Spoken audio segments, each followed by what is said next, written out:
যেসব জেলায় ধেয়ে আসছে ভয়াবহ শৈত্যপ্রবাহ, এবার আরো কমবে তাপমাত্রা, আরো তীব্র হবে শীত ও কুয়াশা।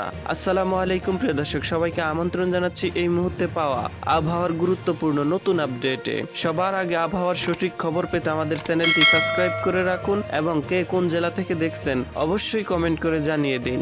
রাজধানী ঢাকা সহ আশেপাশের অঞ্চলে ঘন কুয়াশার কারণে সূর্যের দেখা পাওয়ার সম্ভাবনা খুবই কম, যার ফলে দিনের বেলায়ও শীতের অনুভূতি বিরাজমান থাকবে। একই সঙ্গে আজ রাত থেকে শীতের অনুভূতি আগের দিনের তুলনায় কিছুটা বেশি হতে পারে। আজ থেকে 13 তারিখ পর্যন্ত বাংলাদেশের উপর দিয়ে বিশেষ করে রংপুর, রাজশাহী ও খুলনা বিভাগের জেলাগুলোর উপর দিয়ে মৃদু শৈত্যপ্রবাহ অতিক্রম করার প্রবল সম্ভাবনা রয়েছে। এবারে জেনে নেই কেমন থাকতে পারে 9 ও 10 জানুয়ারি এই দুদিনের আবহাওয়া।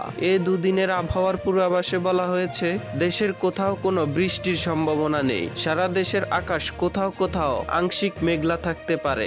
এছাড়াও সারা দেশের কোথাও কোথাও সূর্যের দেখা মিললেও মধ্যরাত থেকে দুপুর পর্যন্ত ঘন কুয়াশা পড়ার কারণে সারা দেশে শীতের অনুভূতি বিরাজমান থাকবে।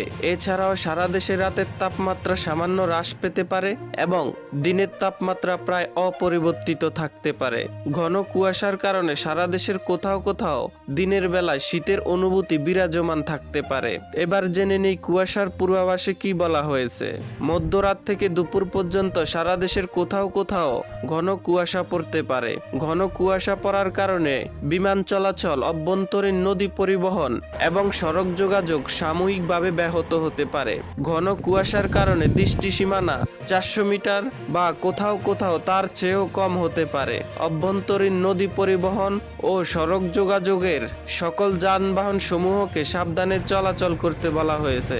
এছাড়াও গত 24 ঘন্টায় সর্বোচ্চ তাপমাত্রা ছিল সীতাকুণ্ডুতে 30 ডিগ্রি সেলসিয়াস এবং সর্বনিম্ন তাপমাত্রা ছিল যশোর 12.8 ডিগ্রি সেলসিয়াস। সামুদ্রিক আবহাওয়া, বর্তমানে দেশের সকল নদ নদী স্বাভাবিক অবস্থায় রয়েছে, তাই কোথাও কোনো সতর্ক সংকেত নেই।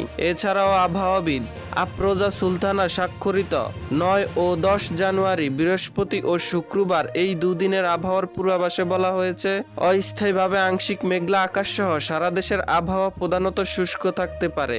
শেষ রাত থেকে সকাল পর্যন্ত সারা দেশের কোথাও কোথাও মাঝারি থেকে ঘন কুয়াশা পড়তে পারে।